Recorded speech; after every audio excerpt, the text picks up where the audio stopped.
Allô? Ok, ça c'est bon. Et l'autre? Voilà. Tout m'a l'air ok. Bonjour à tous et bienvenue sur videobourse.fr pour le live de ce jeudi 22 août 2013. Je vais vous demander si c'est ok au niveau du son et de l'image. On va pouvoir commencer tout de suite. Alors je vous rappelle que pour participer, vous pouvez écrire sur le chat bleu en dessous du cadre de diffusion de l'émission sur videobourse.fr, je fais le point régulièrement. Vous pouvez également participer par audio sur le chat audio Mumble auquel je vais me connecter tout de suite. Vous avez le lien Mumble en haut à droite du cadre de diffusion de l'émission.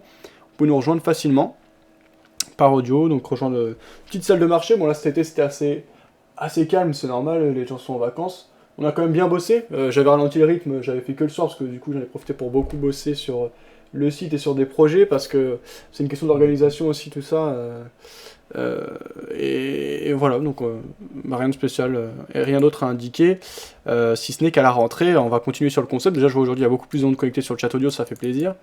Et on va repartir vraiment, déjà je vais reprendre les émissions tout au long de la journée.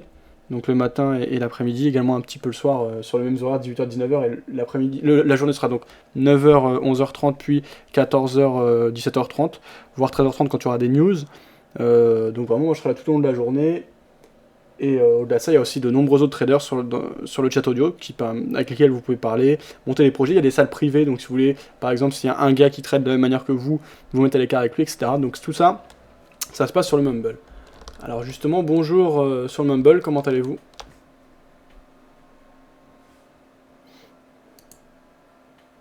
Ça va pas mal. Alors, t'es parti en vacances, Luigi? Oui. Je t'entends bizarre là. Non, je t'entends plus. Tu dois avoir un souci avec ton micro.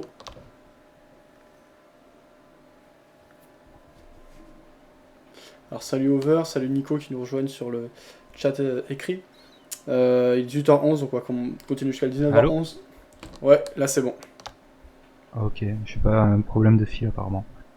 Ouais, bah, j'ai passé de très bonnes vacances, et toi? Ouais, je suis pas trop parti, je suis parti un tout petit peu, mais c'était sympa.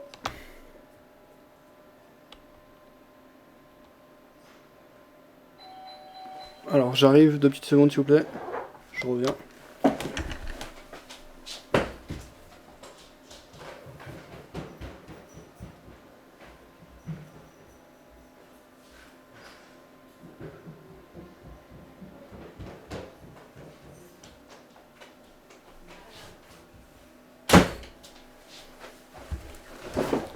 Re. Ouais, et niveau trading, comment ça se passe pour toi en ce moment, Luigi? Ça va, ça se passe très bien. T'as une approche quoi, swing ou t'es toujours dans la même optique intraday? Ah, toujours intraday, ouais. Toujours. Moi, j'arrive. Le swing, enfin, pas pour moi, tout simplement. Ok. Alors, au niveau du son, je t'entends un peu de loin. Alors, je sais pas s'il y a un souci avec le micro. Ouais, je me suis un peu éloigné, mais je peux crier un peu plus si tu veux. Et donc, ouais, récemment, tu t'étais intéressé à quoi comme paire ou comme produit spécifiquement? Bah, tu sais, moi, je trade toujours un peu de tout, hein. Toujours la même approche, toujours pareil. Alors aujourd'hui, par exemple, j'ai fait de l'euro AUD pas mal à la vente, de l'AUD yen, un peu d'eurodoll, mais bon, tout petit, j'ai quasiment rien fait dessus, et de l'euro CAD. Ok. Ok. Si j'ai fait également du GBP NZD, de l'euro NZD, et voilà. D'accord. C'était une bonne journée aujourd'hui? Ouais, très bon. Ok. Voilà, du coup, on a plus de la moitié de l'année maintenant. Pour le moment, pour toi, 2013, c'est un bon cru. Ouais, excellent, excellent. Bah, c'est bien là. Ça progresse, ça progresse.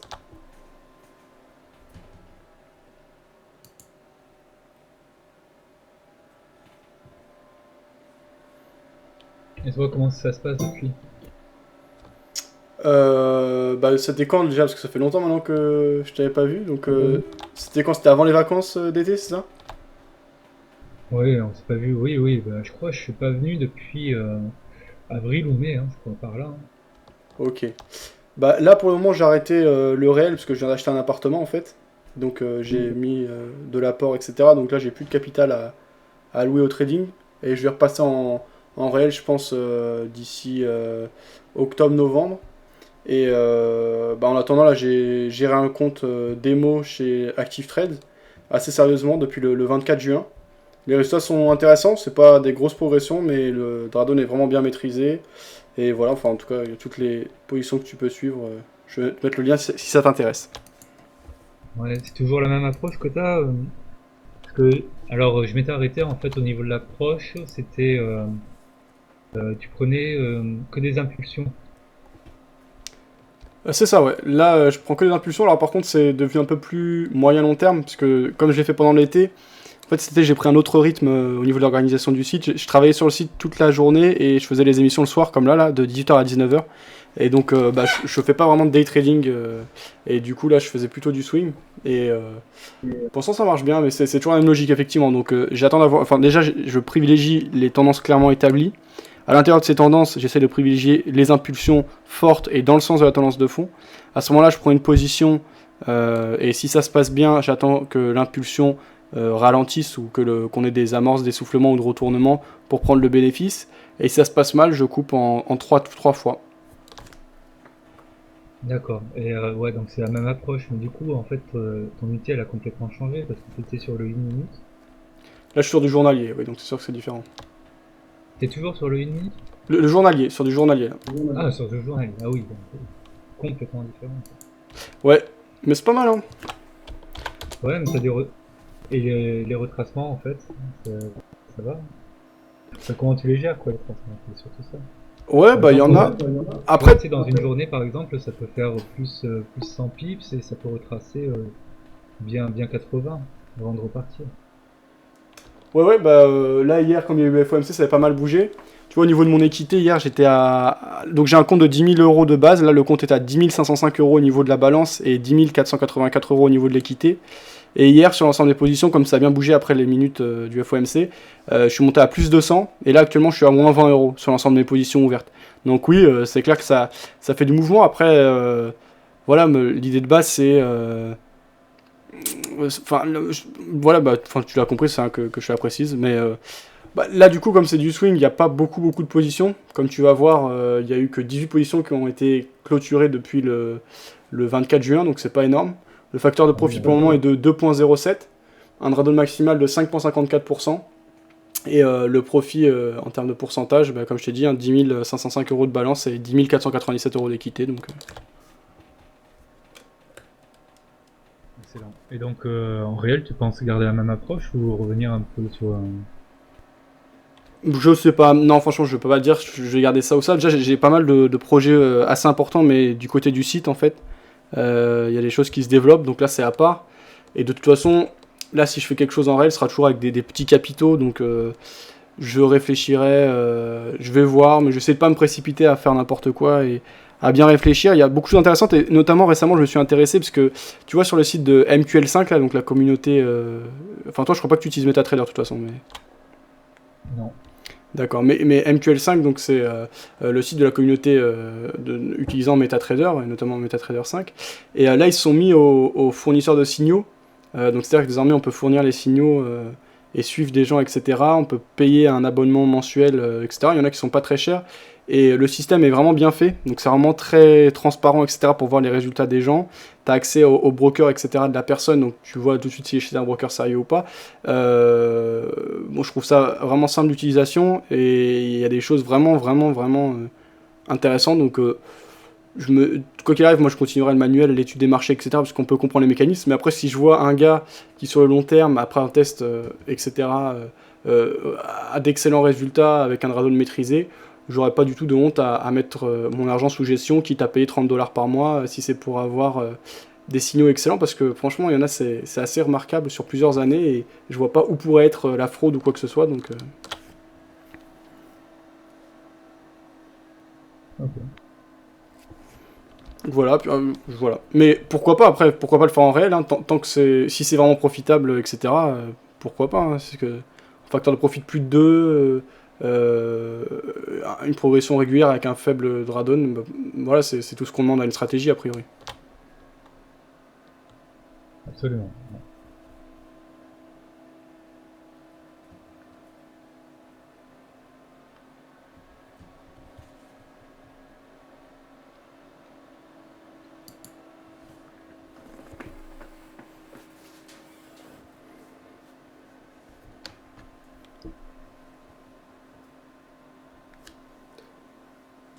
Salut Vincent, salut Mips, comment allez-vous?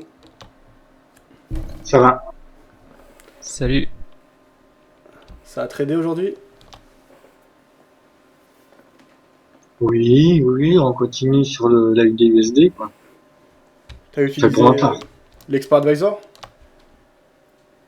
Ouais, j'ai même surpris Luigi aussi, sur un expert advisor sur l'USD CAD qui s'est mis à la vente et puis finalement il avait bien une position à la vente, quoi. Voilà. C'était juste avant les stats. Ouais, en fait, il m'a fait réagir, quoi. Il fait, bon, mais je rentre à la vente sur USD CAD.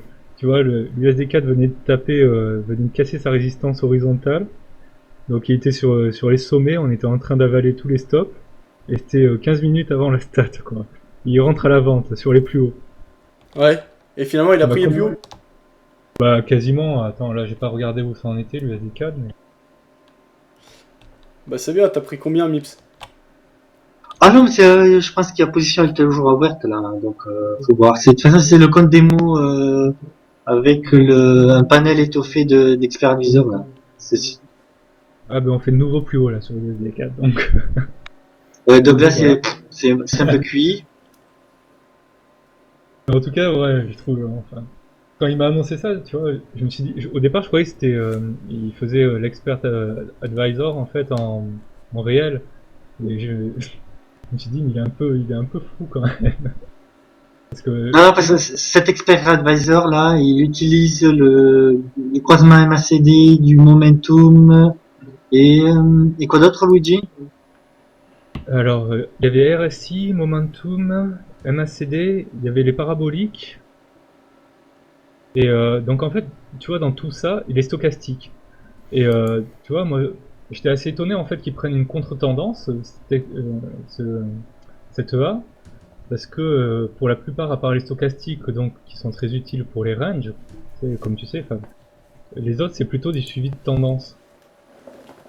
Et j'étais étonné en fait qu'un EA avec ces indicateurs-là donne une contre-tendance, un trade à contre-tendance. Ouais, bah alors après, faut regarder précisément les paramètres du truc. Voilà, exactement. Parce que là, répète Mips, là, par rapport. C'était quoi les indicateurs exactement que tu utilisais par rapport à cet expert advisor qui t'a fait prendre position à la vente par rapport au dollar canadien là? Alors, attends, je reprends l'historique. Parce qu'il y a de l'historique parce qu'on avait discuté sur le Mumble ici. Alors, s'il y avait, alors je dis bien, il y a le stochastique, il y a les croisements stochastiques, il y a le MACD, le parabolic SAR, le momentum. C'est apparemment c'est les croisements de signaux actuels et précédents. Ouais, donc c'est un expert qui va plutôt chercher des niveaux de surachat et de survente. Je sais pas exactement, mais c'est pas du RSI quoi. Il y a pas RSI dessus. Ouais, c'est possible que ce soit ça. Ouais, parce que si c'est ça, c'est clair que l'utiliser en plein après-midi juste avant des news, c'est pas le plus judicieux parce que c'est là où ça peut décaler fort quoi.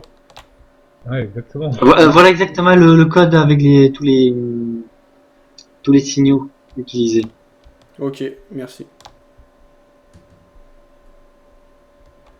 Tu fais tourner tes 4 plateformes là sur ton VPS Mips? Ouais, Ok, donc ça teste, ça teste. à fond, à fond.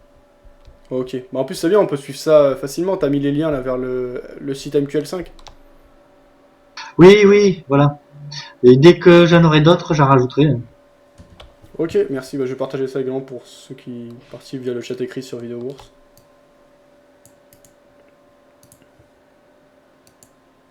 Et sinon, sur ton compte réel, c'était une journée positive, Mips? Ah ben là, depuis 3 jours, je grimpe rapidement. C'est bien. Hier, j'ai fait plus 7,4%, 84%. Et je sais pas aujourd'hui à la fin de journée, mais bon, on va voir. Ok. Vincent, toi, t'as fait quoi aujourd'hui?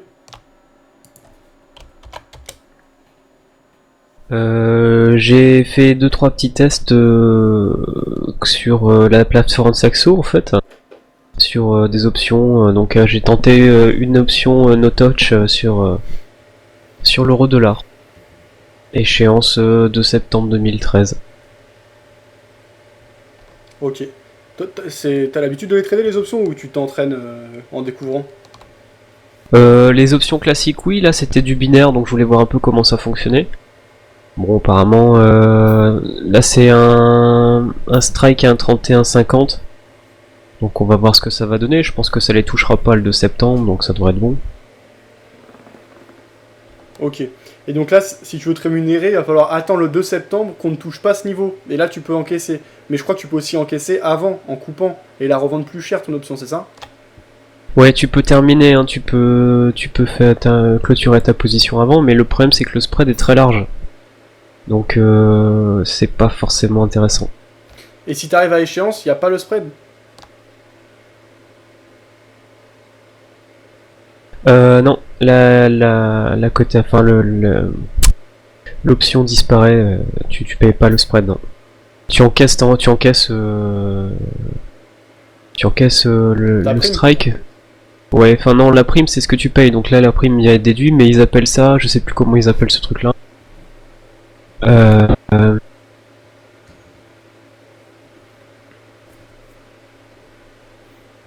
Attends, je regarde.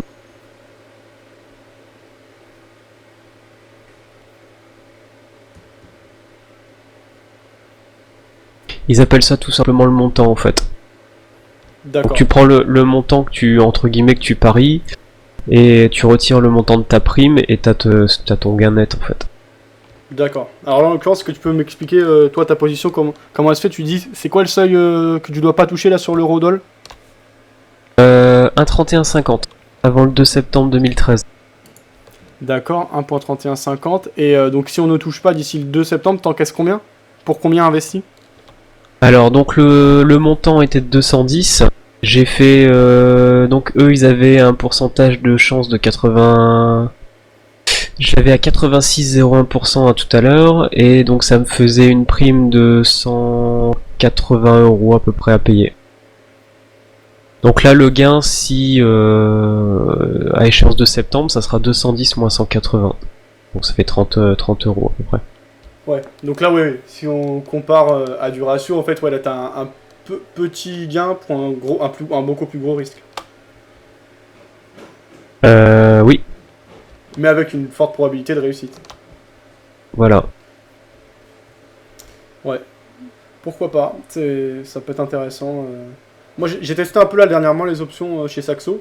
Déjà, c'est bien fait quand même chez Saxo, c'est assez simple d'accès. Puis on commence à avoir pas mal d'informations sur le net maintenant à propos des options. Donc, bah, je sais qu'il y a beaucoup de traders a priori reconnus qui les utilisent, notamment pour se couvrir et jouer des scénarios de manière plus élaborée. Et ça vaut le coup quoi de s'y mettre. Là, je crois que il y a un gars sur le, bah c'est même pas, je crois, c'est sûr, c'est il y a quelqu'un sur le forum Celtinvest là, qui est gérant, je crois, de portefeuille, qui utilise beaucoup les options et ouais, a priori, il fait des choses intéressantes. Ok. Mais à mon avis, sur Saxo, il serait plus intéressant de faire de l'option pure et pas du binaire, hein. Mais là, c'est pas de l'option pure du no-touch? Non, là c'est du. Chez Saxo, ils font deux types d'options. Ils font l'option classique, hein, l'option vanille, put call, et ils font du binaire en fait, no touch et touch, ou je sais plus trop quoi. Mais alors, si tu prends du put ou du call classique, là, que tu dis via les options vanille, quel est l'intérêt par rapport à jouer du spot directement? Bah, c'est deux choses qui sont différentes. Ça te permet de te couvrir en fait. Si par exemple, attends, je vais regarder vite fait. Parce que en gros, moi je connais pas bien, donc c'est pour ça, peut-être que je vais te paraître bête, mais tu vois là par exemple, je suis sur Eurodoll, je prends un call, donc je parie sur la hausse de l'Eurodoll. Et ben, Ouais. en quoi c'est différent que si je prends un achat en spot avec par exemple l'équivalence au niveau de la valeur, quoi. Bah, parce que c'est une option. Alors l'option, ça, c'est vrai que ça peut paraître un peu bizarre parce que sur le forex, on est habitué à bénéficier des leviers assez élevés. Mais une chose qui est assez intéressante sur l'option, c'est que tu as pas de, t'as une perte qui est limitée. Si tu achètes un call par exemple sur l'euro-dollar, tu peux pas perdre plus que le montant de ta prime. Tandis que si tu l'achètes en cash sur le forex, voilà, ta perte est illimitée quoi.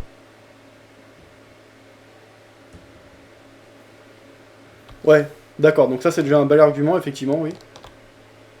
Et après, il faut partir sur des stratégies de vente et d'achat d'options. C'est surtout aussi, ça peut être des instruments de couverture.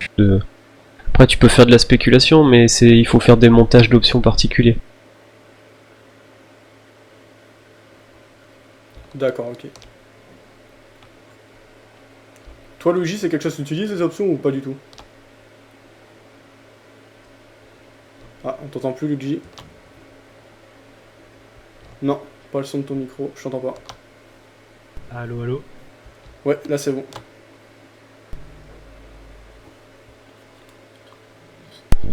Allô. Là c'est bon. Ok, non, non, non, j'utilise pas les options. Ok, même, tu t'y es même pas intéressé du tout? À trader, non. Mais tu connais un peu les mécanismes, etc. Oui, c'est... Ok. Moi je les connais mal, et donc toi, d'après toi, tu préfères rester sur le spot, quoi. Il n'y a pas de réel intérêt par rapport à ton approche de se diriger vers ça.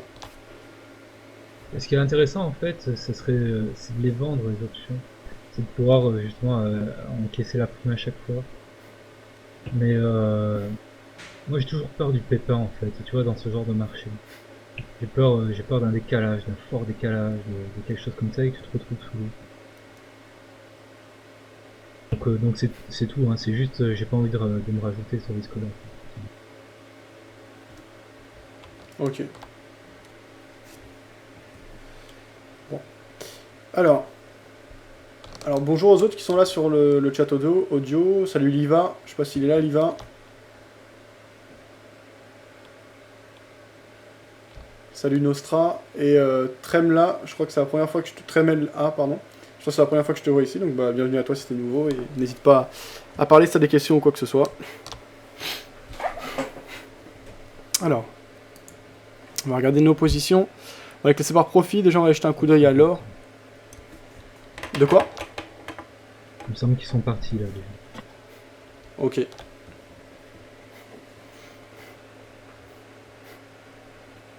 Alors par rapport à l'or, on a 3 micro-lots ouverts, on a fermé un tiers de la position parce qu'on perdait de l'argent. Là on est dans une phase d'hésitation, toujours sur une impulsion de fond haussière, donc on perd de l'argent sur cette position à la vente sur l'or, pardon. On a un tiers clôturé, on se clôture un tiers, si on casse c'est 38,2% de retracement de la dynamique haussière de fond. On peut voir ici. Donc actuellement on perd 196 € quand même hein, sur cette position.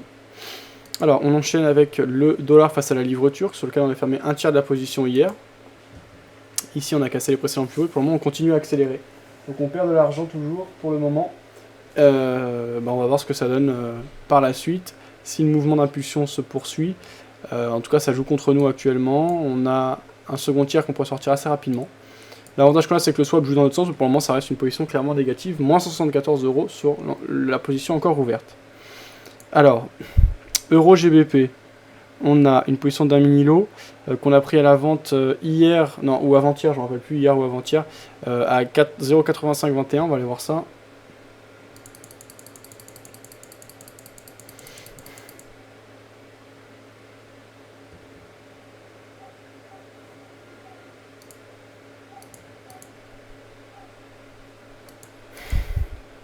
Alors, Euro GBP qu'on a ici, on avait une belle impulsion, donc une impulsion de fond sur les derniers jours, ici on a un graphique journalier.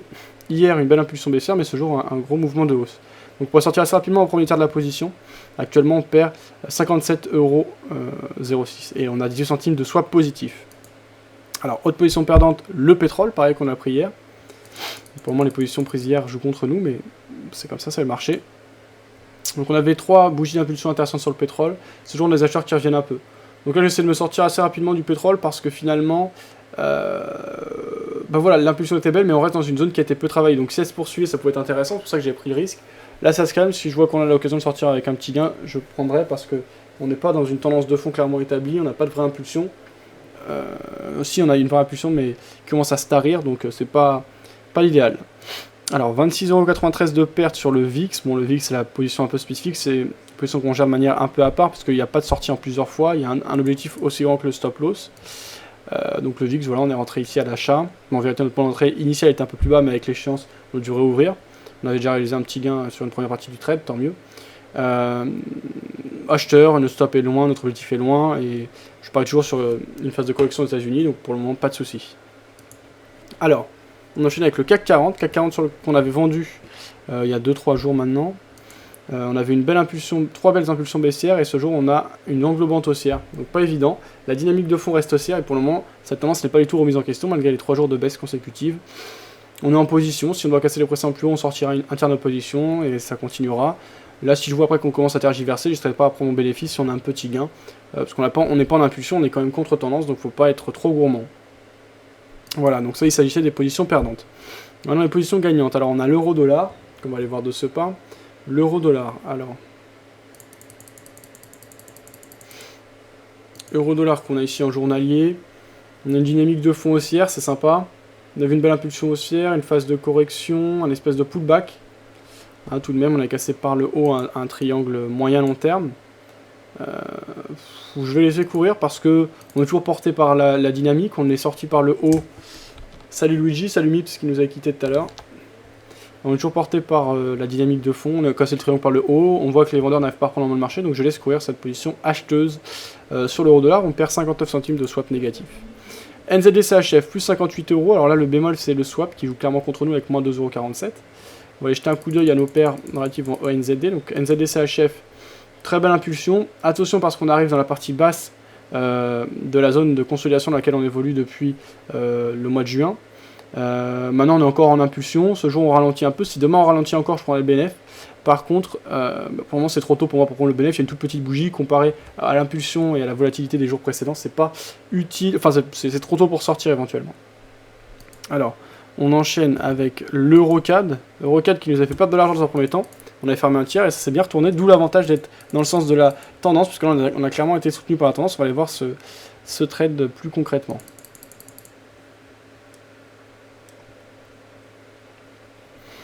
Alors, où est-ce que je l'ai? Eurocad. Voilà, EuroCAD. Alors, qu'est-ce qui s'était passé sur l'Eurocad? On a une tendance de fond clairement haussière ici en graphique journalier. On avait cassé les précédents plus hauts ici. Derrière, on avait une phase de correction significative. On a sorti un tiers de la position. Il était assez serré, mais on l'a sorti, pas de problème. Et derrière, le mouvement reprend très fortement. Alors là, on est nickel, on est même royal. Ce qui est dommage, c'est qu'on a fermé un tiers. Mais voilà, très bien, on laisse courir. On est en pleine impulsion, donc là, il faut certainement pas fermer. On enchaîne avec le NZD USD, donc le dollar néerlandais face au dollar américain. Voilà. NZD USD, belle impulsion, un peu comme sur NZD CHF, ne serait-ce qu'on a anticipé un peu plus, ce qui fait qu'on est parti de plus haut. Donc pour moi ça se passe vraiment bien. Aujourd'hui, petite journée d'hésitation, mais au vu de la force des jours précédents, je laisse courir. Pour moi c'est pas suffisant. Mais si demain on continue à tergiverser ou à remonter un peu, je prendrai le bénéfice à ce moment-là, ou demain ou après-demain, ça dépendra du contexte. Hein. Et enfin on termine avec la plus belle position, plus 206,45€ pour notre vente sur le Dow Jones. Le Dow Jones, voilà, qu'on a ici. Donc phase de correction intéressante. Hier on a eu une belle accélération avec le FOMC, qu'on a retracé en bonne partie aujourd'hui, mais on reste avec un profit intéressant. On est toujours en impulsion baissière, c'est une petite bougie ce jour, il n'y a pas d'englobante ou quoi que ce soit, donc pour le moment, je reste en position à la vente. Voilà, on a fait le point sur l'ensemble des positions ouvertes, donc cumulé ça fait plus 1,19€ actuellement. Donc une équité à 10 508,84€. Vous pouvez suivre les résultats de mon compte sur ma FXbook à tout moment en cliquant sur le lien au-dessus et en dessous du cadre de diffusion de l'émission. Voilà, donc on a fait le premier point important de cette émission, la première étape. Je vais faire le point sur ce qui est sur le chat écrit. Ensuite, on va enchaîner avec les nouvelles fondamentales en direct, enfin en direct non, mais du point de vue des salles de marché. Puis analyse technique, voir s'il y a des nouvelles positions à ouvrir. On en a déjà pas mal d'ouvertes, mais il n'y a pas de souci, on peut en ouvrir d'autres. C'est assez équilibré le panier, donc voilà, on peut être cohérent et continuer à trader comme ça. Alors, il y avait Nico qui était là, salut Nico, qui continue à bosser sur des outils de money management. Tu avais un lien intéressant que tu m'as passé sur Skype, Nico, si tu l'as encore sous la main, n'hésite pas à le mettre sur le chat écrit, je pense que ça peut Ça peut intéresser du monde. Salut à toi en tout cas Nico. Salut Over, Market Bull qui disait « Moi aussi je suis là, sinon l'émission du 21 était terrible avec Tonton », disait Market Bull. Effectivement, pour ceux qui s'intéressent aux figures harmoniques et qui n'ont pas toujours eu l'occasion d'avoir des ressources en vidéo, même si on commence à en avoir, notamment en anglais, bah là on a eu au moins une personne vraiment expérimentée là-dedans, puisque Tonton, je pense que au niveau des figures harmoniques, il est vraiment bon et il sait de quoi il parle. On a eu 1h45, enfin 1h30 quasiment, voilà, 1h30 plutôt, d'interview. Il a expliqué en détail son approche, sa vision du marché. Pour ceux qui veulent en savoir plus, il propose des formations pas trop chères, 30 € la demi-heure. Voilà, je pense prendre 2 heures, c'est déjà, on a déjà beaucoup d'éléments, etc. Donc ça revient à 120 €. Bon, c'est pas fou pour une formation. Après, il faut être motivé, hein. Il faut les rentabiliser aussi à terme. En tout cas, il y a un travail réel qui est fait derrière. C'est pas quelqu'un qui vient de n'importe où. On peut voir sur les forums son activité, ses prévisions de manière transparente. Il a été très actif sur les forums DailyFX. Et sinon, simplement regarder déjà l'heure et demie où il nous explique en détail sa manière de travailler. Voilà. Donc, effectivement, merci à Pascal d'être passé hier. C'était intéressant. Alors, Over qui disait RAS pour moi. SVP qui pourrait me dire comment avoir les track records vérifiés et track privilèges vérifiés sur MyFixbook. Alors, t'es sous quel broker, Over? Est-ce que t'es sous MT4 ou sous MT5? Et sinon, comment c'est passé pour toi aujourd'hui, Over? Comment t'as tradé? Salut Fouette qui nous a rejoint. Comment vas-tu? C'est quoi MQL5, MetaTrader 5? Ok. Voilà, effectivement, alors je vais te mettre le lien. Bah, j'ai mis des liens d'ailleurs vers MQL5 au-dessus. C'était les liens qui étaient partagés par l'ami Mips. Donc c'est le compte à Mips. Vous voyez les robots qui le testent. On va aller voir ça. Salut Karim qui nous a rejoint. Nico qui disait voilà un lien pour calculer le swap avec précision. Merci Nico. Alors, on va aller regarder rapidement donc, les comptes testés par. Les robots testés par Mips. Donc on voit que celui-là, il n'est pas intéressant pour le moment. On va pas insister. Alors sinon, il y a Brooks EA. Brooks EA qui est pas mal, avec un profit de 1,92%, un drawdown maximal pour l'instant qui est quand même de 5,85, donc ça c'est pas intéressant. Si on regarde la différence entre la balance et l'équité, non, il n'y a pas le suivi. En tout cas, on va l'avoir à partir d'aujourd'hui. Et on termine avec un EA qui part assez bien, hein, puisqu'on a un profit de 2,16% pour le moment, sur un compte à 100 €. C'est un compte démo ouvert chez Oanda. Alors pour moi, il n'y a pas eu beaucoup de trades, mais on peut suivre tout ça, donc je vous ai mis les liens sur le chat écrit. Merci à Mips pour son partage. Over qui disait MT4, FXCM, mon nouveau broker. Ok, bah pour MT4, tu peux avoir le lien facilement sur MyFixbook, je vais te le mettre, Over, pour vérifier ton compte. Tu vas dans Aide, hein, sinon, en bas à droite, tu fais la recherche sur Aide et tu vas trouver. Bon, je vais te mettre le lien. 2 petites secondes, s'il vous plaît. Ah.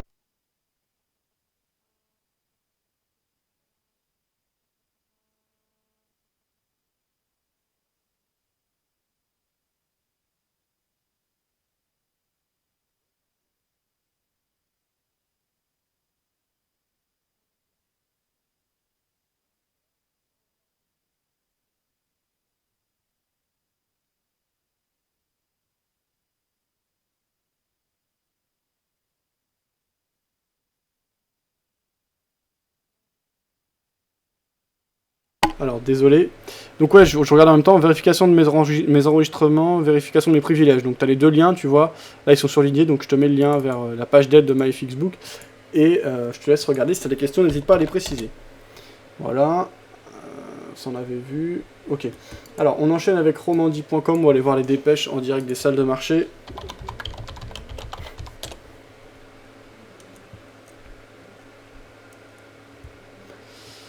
Alors, au niveau des alertes, qu'est-ce qu'on a eu? Eh bien, on a eu... Alors... Pardon, je m'intéresse à d'autres choses sur le côté. Allez, je me concentre. Fiscalité, les paradis fiscaux menacés par des régulations strictes. S&P. Alerte, disparu du bid par Brazzaville. Ok. Pétrole, le brut baisse après la réouverture d'un terminal pétrolier en Libye. Nouvelle violence en Irak, 9 morts, donc toujours des tensions. Devise, l'euro se stabilise face au dollar dans un marché tiraillé. On va faire un premier point là-dessus, puisqu'ils vont sûrement parler de la manière dont les marchés ont interprété les annonces, ou en tout cas le manque d'annonces, et donc le suspense qui reste entier par rapport aux minutes du FOMC qui étaient pourtant assez attendu et surveillé hier. Donc en direct de Londres, d'après l'agence France Presse, l'euro se stabilisait face au dollar jeudi dans un marché pris entre un bon indicateur en zone euro et la perspective d'une première diminution des injonctions de liquidité de la Réserve fédérale américaine, Fed. Alors je relis pour être bien sûr que j'ai bien compris, parce que là c'est pour moi-même, des fois je lis et ça me passe au-dessus de la tête. L'euro se stabilisait face au dollar jeudi dans un marché pris entre un bon indicateur en zone euro et la perspective d'une première diminution des injections de liquidité de la Réserve fédérale américaine. Mais c'est ça qui me surprend en fait. Je voulais être sûr que j'avais bien lu. Hier j'avais lu qu'il était indécis, et là je vois qu'il y a quand même une première diminution qui est annoncée. On verra. Alors, bon après il y a les cours, on s'en fout. L'euro avait tenté de se reprendre jeudi en début d'échange européen, aidé par la publication d'une progression plus rapide qu'attendue en août de l'activité privée dans la zone euro, l'indice PMI Composite s'installant à son plus haut niveau en plus de 2 ans. Cet indice s'est établi à 51,7, son plus haut niveau depuis juin 2011, contre 50,5 en juillet, selon une première estimation supérieure aux attentes.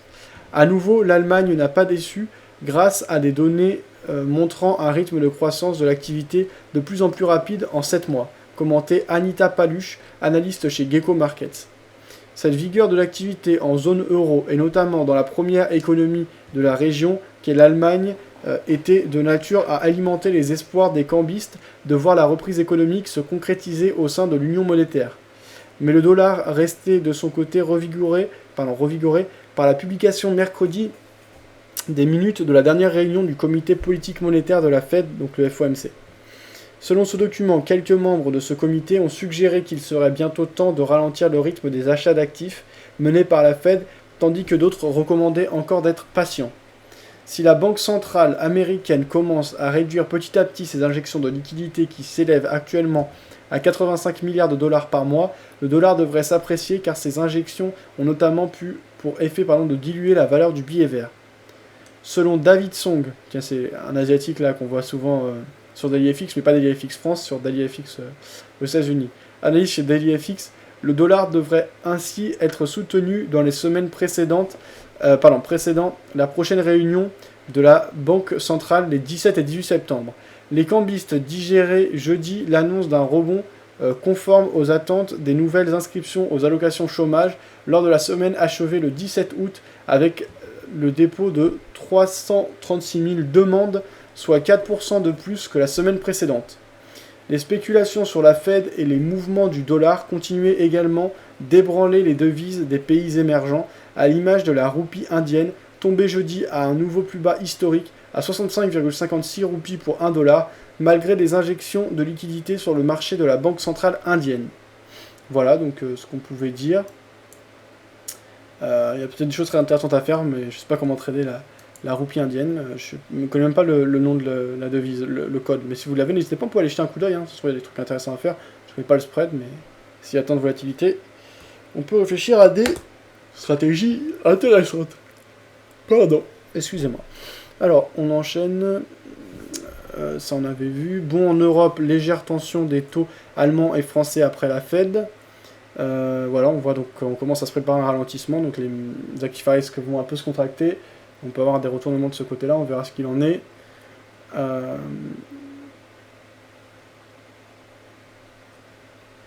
Bourse, Paris rebondit aidé par les bons indicateurs, plus 1,10%, donc belle hausse effectivement ce jour du CAC 40, je vous dis ça. Donc c'est Paris, en direct de Paris, d'après l'agence France Presse. La bourse de Paris a terminé en nette hausse jeudi, plus 1,1%, donc quasiment équivalent à hier, mais non pareil. En fait, la baisse d'hier, on l'a rattrapé ce jour. Après 3 séances de baisse consécutives, capitalisant sur de bonnes nouvelles économiques en Chine et en zone euro. L'indice CAC 40 a gagné 44,03 points à 4059,12 points. La veille, il avait reculé de 0,34%. Parmi les autres marchés européens, Francfort a gagné 1,36%, Londres 0,88%. De son côté, l'Eurostoxx 50 a progressé de 1,36%. Le marché parisien a rebondi à l'ouverture après 3 séances dans le rouge en dépit de l'absence de nouvelles fraîches sur la politique monétaire américaine. La cote a ensuite été confortée par le démarrage dans le vert à la bourse de New York. Les marchés avaient pas mal baissé ces 3 dernières séances en Europe, ce qui peut expliquer la reprise, souligne Waldemar Brun-Termin, gérant chez Turgot Asset Management. De plus, ils ont été encouragés par des indicateurs d'activité en zone euro et en Chine, même s'ils restent anxieux avant l'inévitable réduction des mesures de soutien de la Réserve fédérale américaine, Fed, résume Ishaq Siddiqui, analyste chez ETX Capital. Le marché a apprécié les informations en provenance de la zone euro où l'activité du secteur privé a progressé plus vite que prévu en août. L'indice PMI qui à mesure s'est installé à son plus haut niveau en plus de 2 ans. Ces chiffres montrent une stabilisation de la croissance après une sortie de récession de la zone euro au deuxième trimestre, souligne Johan Gares, économiste chez Natixis, qui met toutefois en garde contre des risques qui persistent, comme en témoigne un PMI décevant pour la France. De son côté, la Chine a vu sa production manufacturière se redresser légèrement en août, marquant une stabilisation après des mois de très fort ralentissement selon la banque HSBC. Ces informations ont occulté l'absence de détails sur l'avenir de la politique monétaire de la Fed que le marché espérait trouver dans le compte-rendu de la dernière réunion de l'institution monétaire publiée mercredi soir. Plusieurs membres dirigeants de la Fed estiment qu'il faudra bientôt diminuer le soutien à l'économie américaine en réduisant les rachats d'actifs, même si d'autres recommandent encore d'être patients. Les marchés redoutent l'inflexion à venir du soutien exceptionnel apporté par la Fed à l'économie et dont ils ont largement profité. Enfin, les indicateurs américains de l'après-midi ont peu joué sur l'évolution du CAC 40. Les nouvelles inscriptions hebdomadaires au chômage ont rebondi conformément aux attentes des analystes, Bon, après, ça va moins nous intéresser. Ça, on avait vu. Alors, on enchaîne.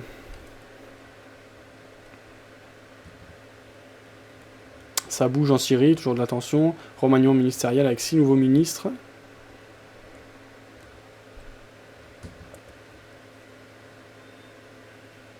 Francfort en forte hausse aidé par un bon indicateur avec un index qui prend 1,36%. La bourse suisse termine en net rebond également. Un ex-employé d'une banque suisse condamné à 3 ans de prison pour vol de données.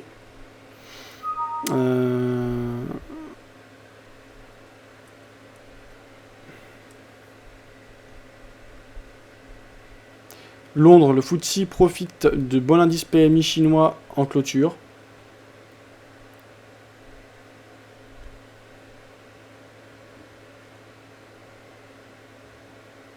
Ça chauffe en Syrie. L'ONU qui s'en mêle. Wall Street rebondit, dopé par de bons indicateurs étrangers. Le marché mondial du sucre à nouveau en excédentaire en 2013-2014.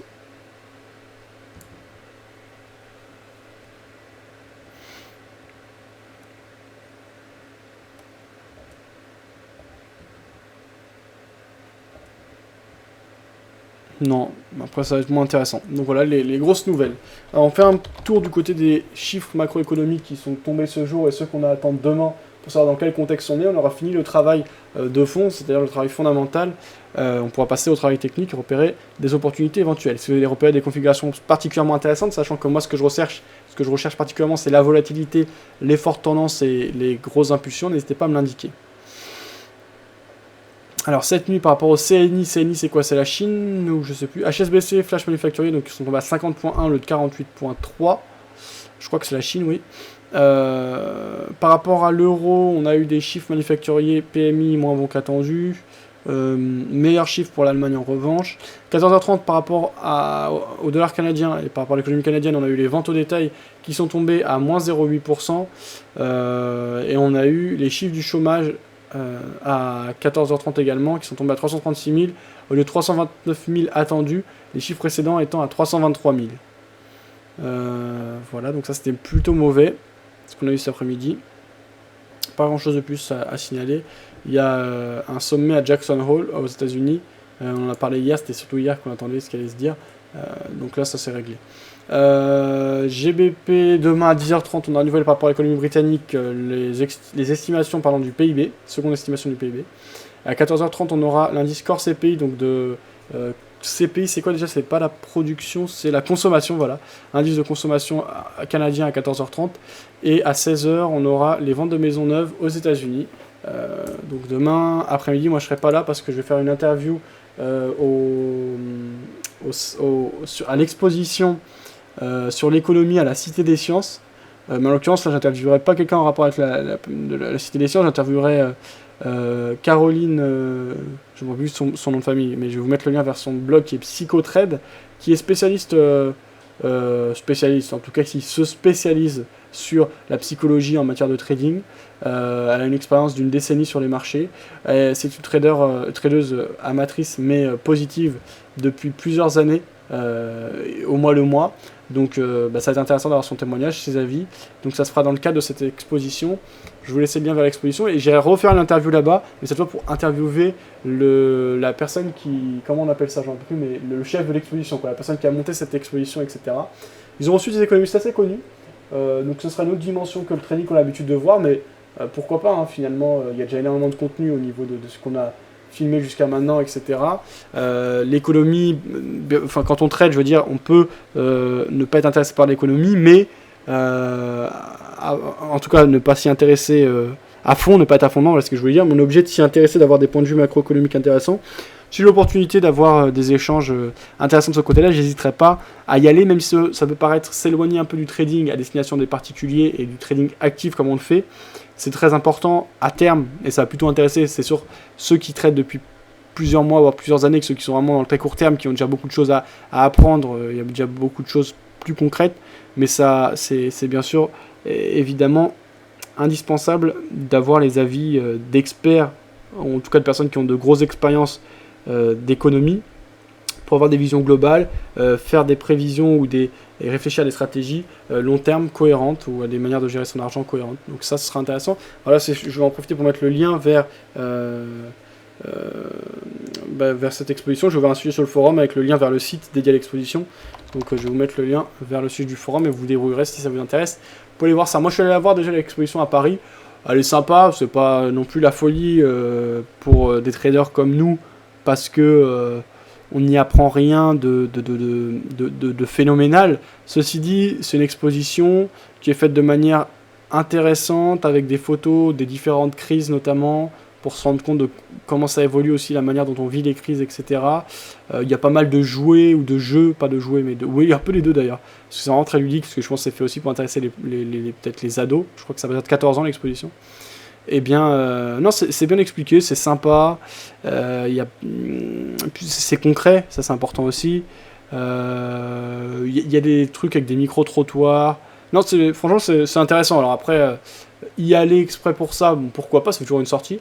Par contre, souvent, c'est dans le parc de la Villette, hein, la Cité des Sciences, et si vous y êtes, ça vaut le coup. Alors l'entrée, je crois qu'elle est à 8 € et c'est gratuit pour les personnes qui ont des réductions, là, donc ça peut être pour plusieurs raisons. Et ça vaut le coup, franchement, c'est sympa. Et donc moi, je ferai cette interview dans ce cadre-là, donc c'est un cadre assez intéressant et visuellement qui est bon, donc tant mieux. Bon, voilà, j'arrête d'en parler. On a déjà assez parlé, je vous mets le lien. Et ceux qui veulent en savoir plus, vous aurez toutes les informations. Le site est bien fait, il y a des vidéos intéressantes, notamment des vidéos de conférences.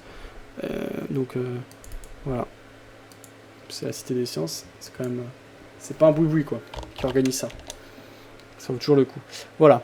Bon, ça c'était ok, et donc j'en ai fini pour le côté fondamental. On va passer aux techniques, voir si on a des opportunités qui paraissent intéressantes. Alors, on va faire ça dans l'ordre.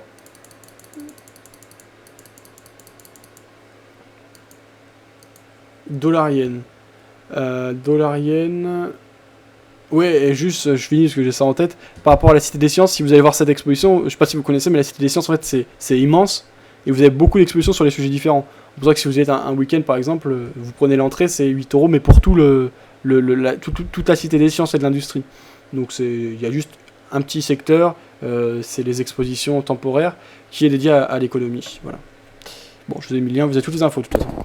Alors, dollar-yen. Dollar-yen, on est toujours à l'intérieur d'un triangle, ici en graphe journalier, avec des plus en plus bas, des plus bas de plus en plus haut. Petite impulsion haussière, mais on est toujours à l'intérieur du triangle, donc ça va pas m'intéresser plus que ça. Euro-yen, impulsion sympa, mais pareil, on est toujours dans la zone de range ou de triangle, selon la manière dont on les voit. Pour le moment, je ne vais pas prendre de position. Dollar face à livre turc, on est déjà en position à la vente, ça se passe mal. AUD-CAD, on a coupé. Pour le moment, on a bien fait, on a plutôt eu une hausse ce jour. Là, il y a de l'hésitation. On a des acheteurs qui commencent qui continuent à revenir. La tendance de fond est baissière. Pour le moment, il n'y aura pas grand-chose à faire. Câble, baisse intéressante, hein, impulsion sympa qu'on vient d'avoir sur le câble. On est très haut, on bute sous une zone de résistance. La dynamique de fond était plutôt baissière. C'est pas un mouvement de fou. L'impulsion reste quand même haussière, je vais pas prendre position. Euro-dollar, j'ai dit que je gardais, malgré que je suis pas hyper convaincu, mais bon, on a l'impulsion dans l'autre sens. Alors là, l'or, on est déjà en position à la vente, ça se passe mal, mais on est en position. Euro, livre sterling, ça se passe mal, et on est en position. Tout est déjà prévu, si ça doit mal se passer, on sait ce qu'on a à faire. Dollar, franc suisse, l'impulsion baissière est sympa. Maintenant, on est dans une phase de range depuis belle lurette. Et on est toujours au-dessus de cette zone de support, donc pas de prise de position. À l'intérieur de ce range, VIX, on est déjà en position. Dow Jones, position. Nikkei, on a coupé. Ça stagne un peu Nikkei, on revient sur les niveaux les plus bas, toujours sur impulsion et sous pression pendant plutôt vendeuse. N'hésitez pas à réagir sur le chat écrit, à donner vos positions, dire si vous avez vu ou lu des articles intéressants ce jour, ou simplement voilà, à dire si vous êtes d'accord ou pas avec ma vision des choses, et à me critiquer si besoin est, ou à dire effectivement que vous êtes d'accord. Ça, faut pas vous sentir gêné du tout, c'est intéressant pour tout le monde. Vous avez autant votre mot à dire que moi. Alors là, c'est sympa ce qu'on a sur GBP CAD. Effectivement, on tente de casser la zone de résistance. On est à l'intérieur de cette zone de résistance, même si on a cassé les précédents plus haut ici. Pour moi, on est toujours dans la zone de résistance, puisque juste au-dessus, on avait une zone de résistance horizontale qu'on avait pu repérer en 2010, qui est toujours importante pour moi. Alors après, ce qui me dérangeait, c'était GBP-SAD, c'est que j'ai déjà des positions par rapport et relatives au dollar canadien. Est-ce que j'en ai toujours? Oui, j'ai EURCAD, donc j'ai coupé un tiers, et je suis clairement acheteur. Donc ça fera un peu doublon d'acheter GBP4, donc non, on va laisser courir EURCAD tranquillement. Justement, EURCAD, on le voit ici. Bon, bah, EURCAD, c'est le scénario parfait, une belle impulsion qui se poursuit. Donc tant mieux. CAC, bon, c'est pas top. On est en position et on perd pour l'instant, donc pas de mouvement particulier. DAX, sympa. L'impulsion haussière, maintenant on ne casse pas de précédent plus haut. On a une belle englobante, mais comparativement aux autres marchés actions, et ça reste quand même très corrélé, hein, les différents indices mondiaux et notamment européens, je prends pas de position. Je suis vendeur sur CAC, pas pour acheter le DAX de l'autre côté, c'est un peu bizarre. Bon bref. Alors ici on a le S&P 500 avec des acheteurs qui reviennent légèrement. On avait une impulsion baissière intéressante. On trace 50% du mouvement de baisse précédent. Pourquoi pas suivre l'impulsion initiale et acheter? Moi je suis pas pour ça et en plus je suis vendeur de Dow Jones. Sur le pétrole, on a une belle impulsion baissière. Pour le moment, les acheteurs qui sont plutôt revenus, on va voir ce que ça donne ensuite.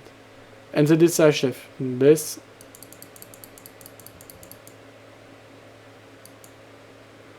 AUD USD, tendance de fond baissière. On a eu 3 journées de baisse consécutives. On a des acheteurs qui reviennent un peu. On est déjà en position sur une paire relative au dollar australien qui est...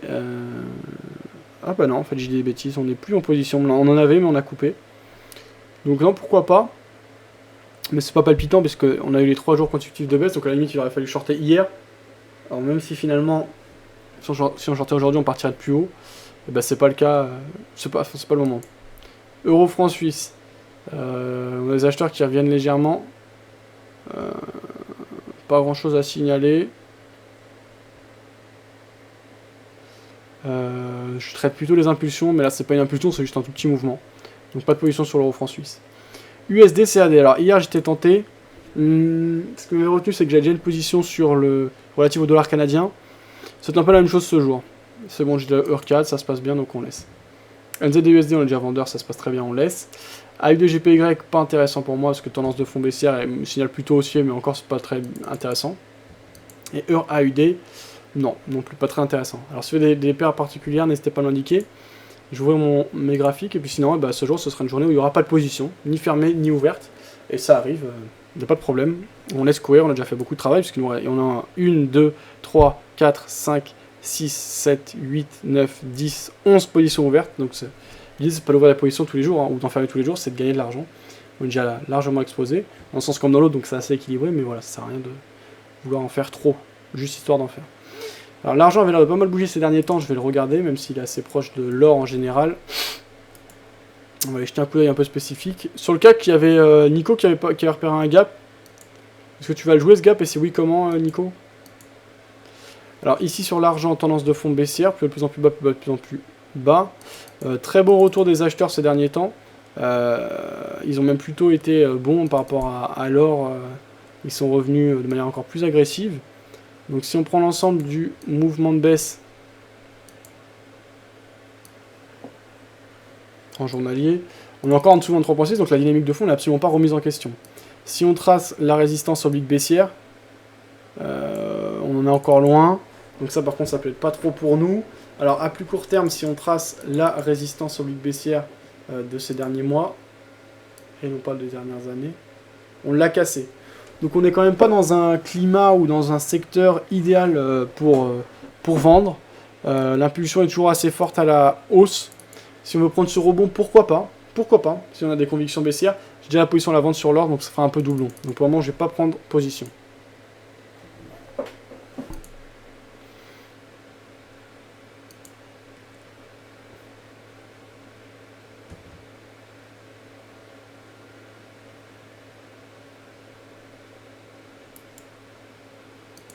USD HKD.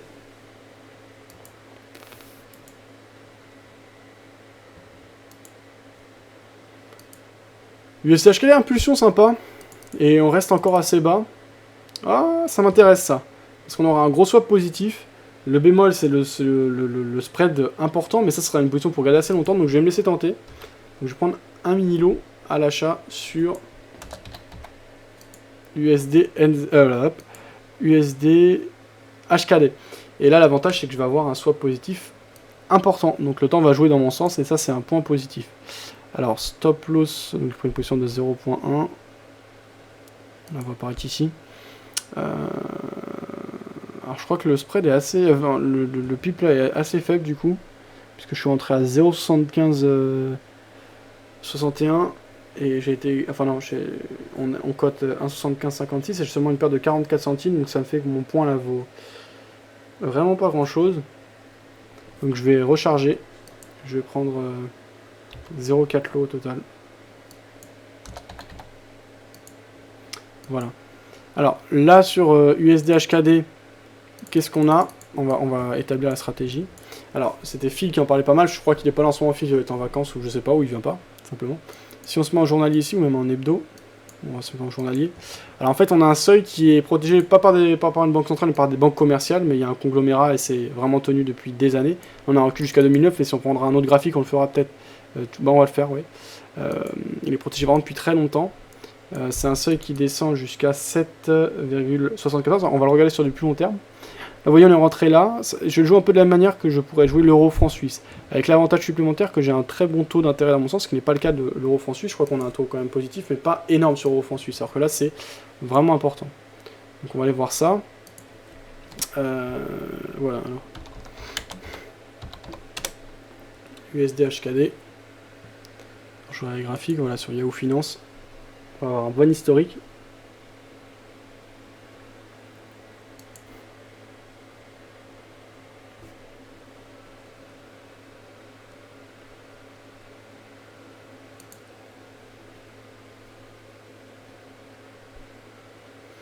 On va mettre le graphique au maximum. Voilà. Donc là on a l'historique depuis... On pourra même regarder avant ça. Hein. Ah non. Non, bon là on a l'historique depuis 2001. Alors ça ce sont des erreurs graphiques malheureusement, ça fausse un peu tout, on voit plus rien. Donc on va pas pouvoir regarder ça. Parce qu'on n'a pas un historique de fou, donc ça m'intéresse pas plus que ça, je vais regarder autre part.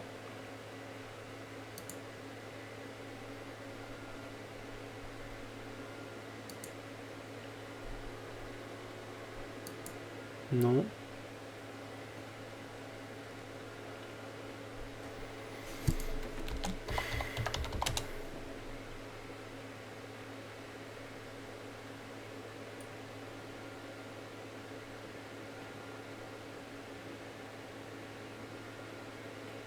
Alors, il y avait Nostra qui réalisait, qui disait le problème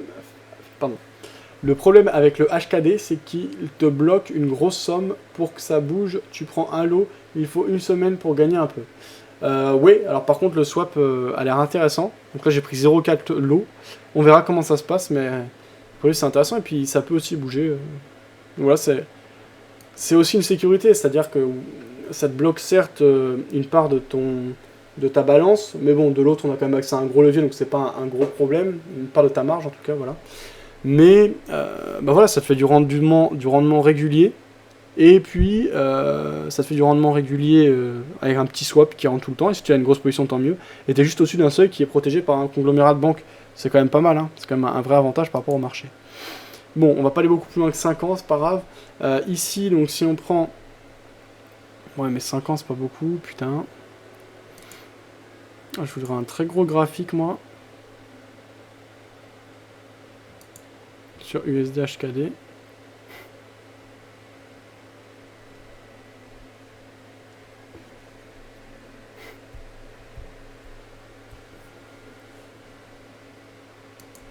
Non, pas plus qu'un an.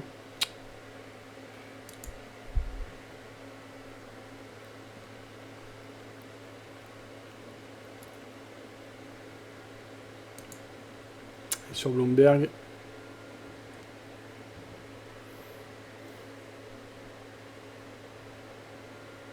Non. Bon, tant pis, on va se contenter de ce qu'on a sur notre graphe sur MetaTrader, donc seulement depuis 2009. Donc, on a un seuil qui est à 7,59. Donc à la limite, on peut simplement mettre un stop sous ce seuil. Alors je vais quand même chercher, là je vais pas le faire en direct dans l'émission parce que c'est un peu pénible. Je vais mettre un stop à 7,74 50. 7,74 50. Ouais, 7,74 50.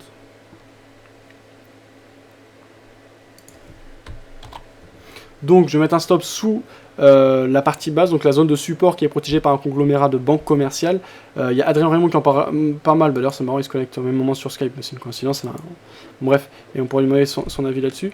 Mais donc achat sur le NZD CHF, et je vais mettre le stop. Pardon, le NZD, pardon, le dollar face au dollar hongkongais, donc USD HKD, je veux dire. Il est où USD HKD là? Bah, il est passé où? Ah oui, voilà. Ok, et donc le stop 17,7450. C'est des liens pour suivre avec plus de recul, hein, le dollar face au dollar hongkongais, ça m'intéresse. Voilà, j'ai placé mon stop, donc il apparaît ici sur le graphe, donc on voit qu'on est sous les précédents plus bas. Je sais pas de combien est le taux d'intérêt, bah justement il y a Nicolas qui a placé un lien tout à l'heure, ça va être intéressant, on va pouvoir calculer ça. C'est un peu le même principe qu'une option finalement. On va voir pourquoi. Alors, account currency, euro, account size. Le compte, il fait bon, on va dire 10 005. Risk ratio. Stop loss pips. Bah là, on a un stop de. On est rentré à 7,7560. On va dire 120 points. 110 points, pardon.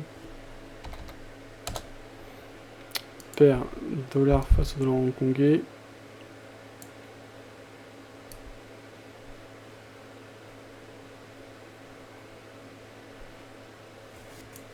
Voilà. Current euro HKD at price. Putain.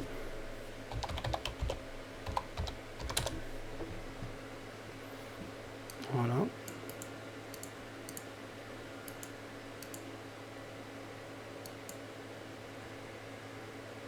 Ah ouais, non, mais en fait, c'est pas bien. C'est pas automatique. Bon, c'est pas grave. Mais alors, attends, si je tape taux d'intérêt de la hongkongais.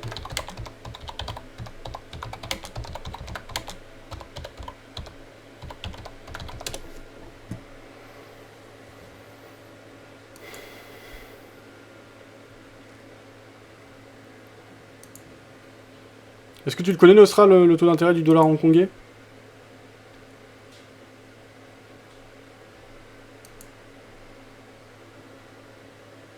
Taux de dépôt bancaire internationaux, ok. Standard Chartered Bank Hong Kong. Non, je l'ai pas.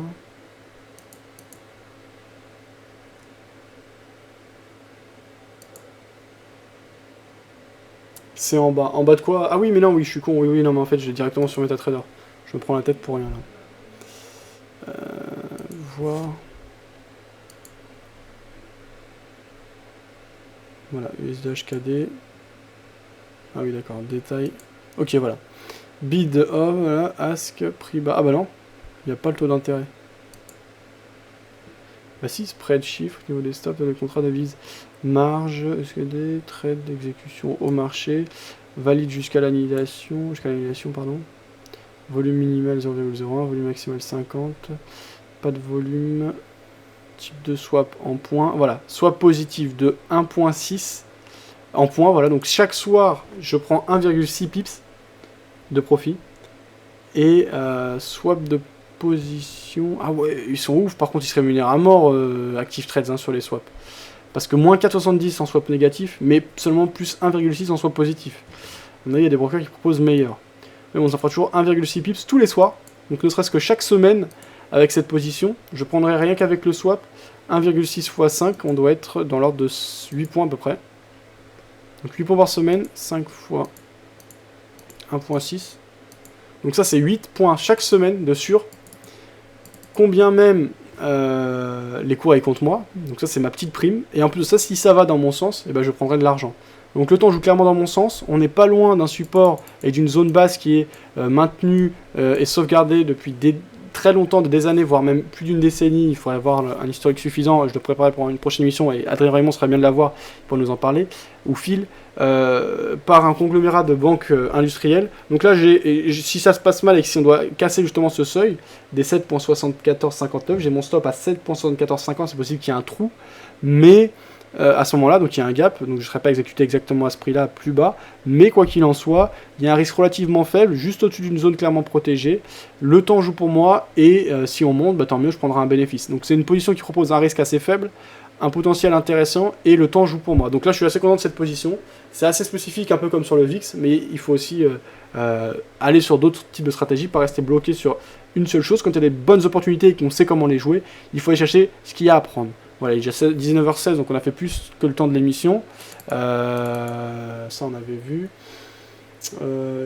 C'est en bas, soit Prolover Interest Calculator. Ok, j'avais pas vu, donc c'était en bas de la fiche de calcul, de la feuille de calcul que nous avait fait partager Nico. Alors sur ce, moi j'ai terminé mon émission.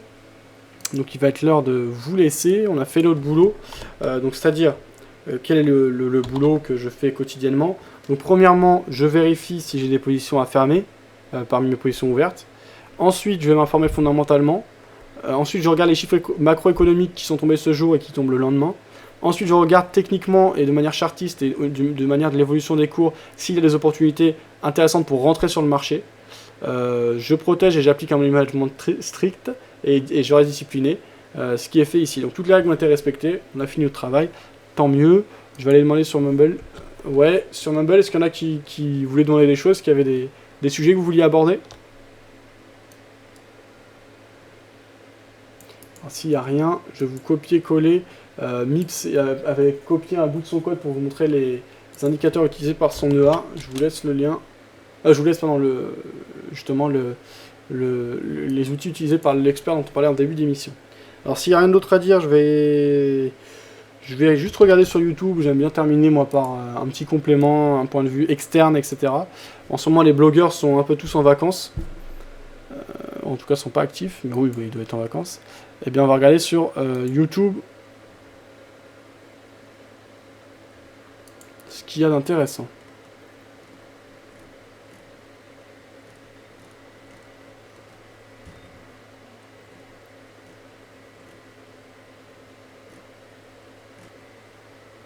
La Chine et l'Allemagne soutiennent Wall Street, ça c'était un point direct du flanc new-yorkais par New York Financial Press. Le dollar s'appuie sur la Fed, pareil. CMC Market, analyse technique de Alcatel-Lucent. Alors, Jean-Marc Ayrault, il faut commencer tout de suite à rebâtir l'école. Indice PMI en zone euro rassurant, le CAC 40 résiste. C'est publié par Trading TV. Daily FX faisait un point sur Wall Street et la baisse du dollar après le chômage aux États-Unis. Trade Life Future qui faisait un point bourse. C'est intéressant d'avoir ça, c'est un point de vue qu'on n'entend pas souvent. Alors il y en a d'autres qui avaient l'air intéressants, mais on les a déjà entendus à de nombreuses reprises. Donc là on écoute. C'est quelqu'un qui venait souvent sur le site. J'ai envie exactement comment il s'appelle. On écoute en tout cas son point de vue.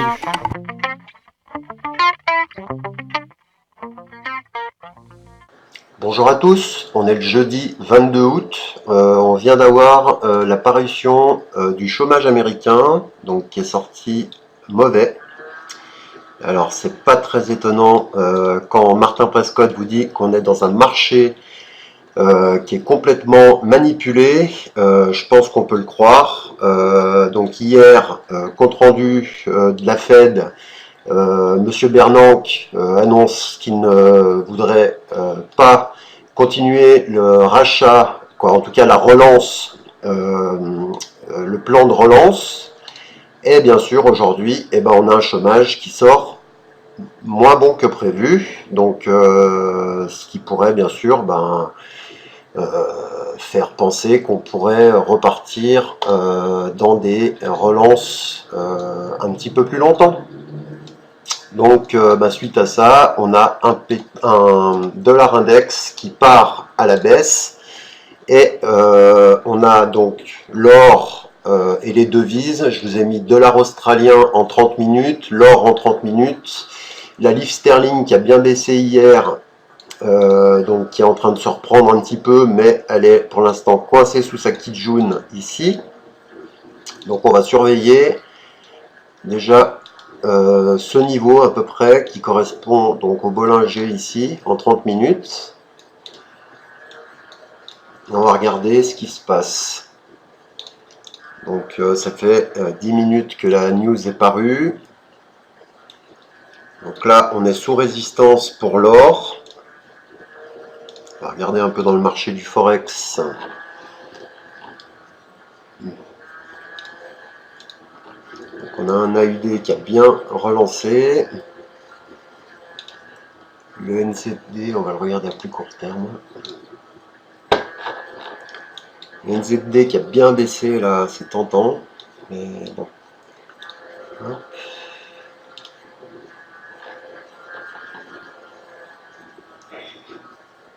Donc je vais attendre un peu. L'euro AUD qui pourrait casser enfin cette résistance qu'il a testé plusieurs fois. Pour l'instant, c'est un peu tôt. Donc on a un euro qui rebondit plutôt bien. Donc là en 5 minutes, je vais passer mon AUD en 5 minutes aussi.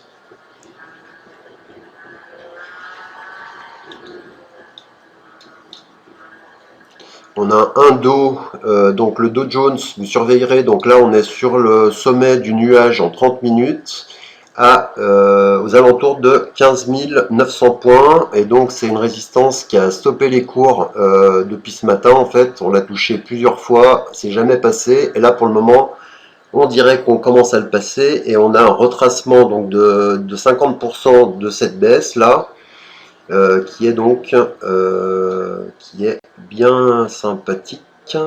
On va regarder en 5 minutes à quoi ça ressemble.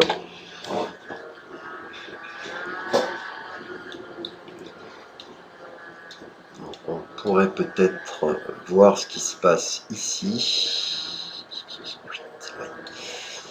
Donc ça nous fait une baisse là. Hop, on va voir.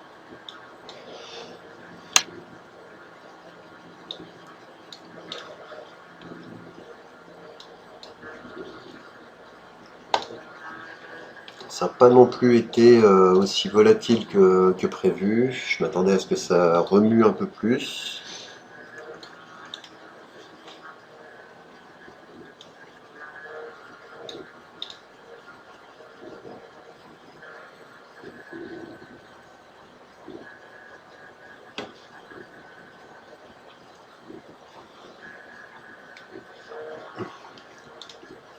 Alors apparemment ça bug. Ah non, c'est bon.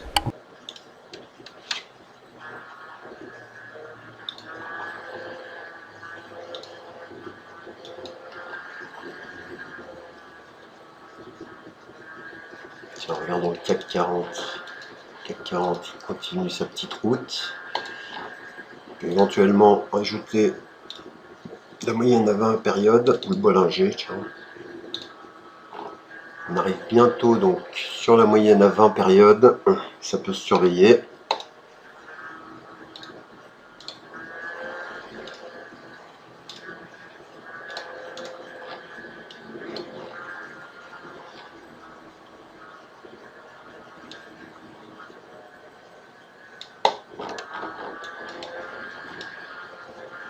Et le DAX.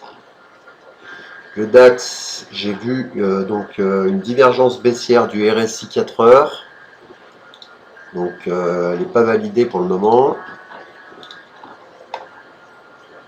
Il faudrait avoir un échec dans cette région ici. Le problème, c'est que pour jouer donc un repli sur le DAX, ça va être difficile vu que les indices américains sont déjà bien bas. Donc ça va être difficile, il faudra attendre des signaux. Voilà, on dirait que ça veut monter. Ouais, c'est calme, hein, je suis...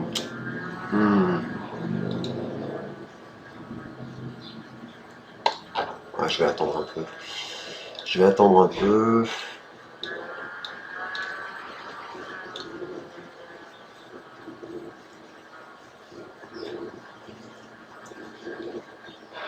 Donc ça a l'air de vouloir passer sur le dos.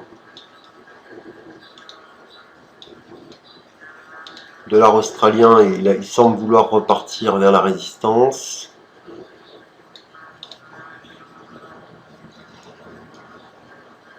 Là, il est bien acheté, c'est bien. J'espère que j'aurai le temps de vous refaire un petit point dans la journée. Ouais, le dos, il passe.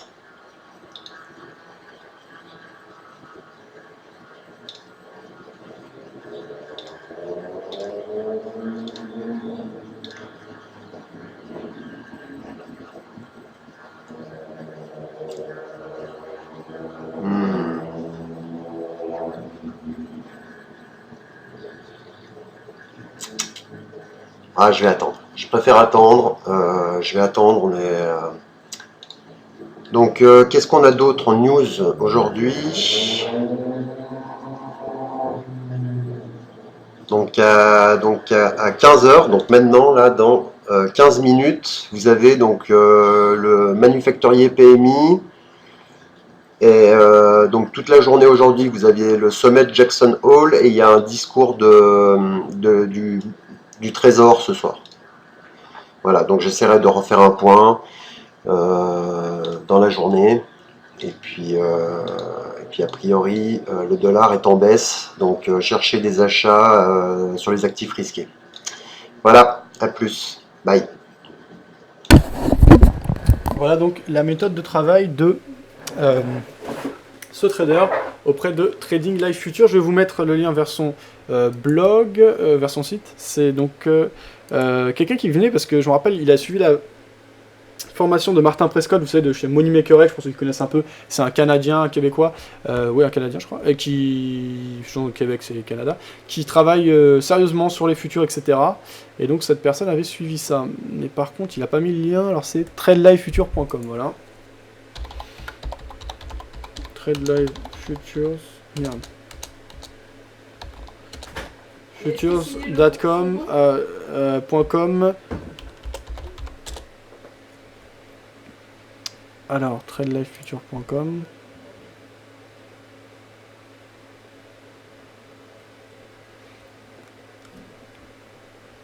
Et donc ouais, en vérité, c'est plus qu'une formation, c'est carrément rejoindre une communauté de traders. Il avait l'air très satisfait justement de la formation Moneymaker Edge. Bon là désormais il trade les futurs, donc c'est vrai que les futurs on a des commissions qui sont moindres, c'est centralisé donc on a plus de sécurité, donc c'est pas mal du tout. Donc je vous mets le lien vers son site. Et puis là par contre on en a fini. Sergei, t'es parti demander Chris. Bon allez, bonne soirée à tous, bon trade, merci de nous avoir écoutés. Et je vous retrouve demain soir à 18h, donc 18h à 19h, pour une nouvelle session de trading en direct sur videobourse.fr. D'ici là, vous pouvez toujours suivre en direct l'ensemble de mes résultats via le suivi MyFXBook ou sur la communauté MQL5. Je vais vous mettre le lien également sur le chat écrit à tout moment. Bonne soirée à tous, bon trade et à bientôt sur videobourse.fr. Salut sur le Mumble.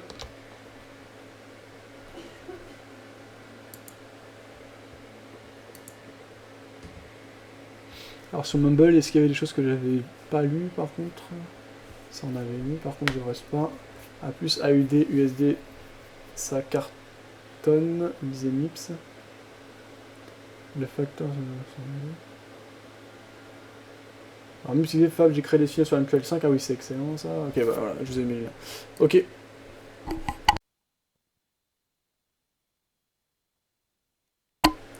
Mumble, il n'y a plus personne là? Bon, en tout cas bonne soirée à vous.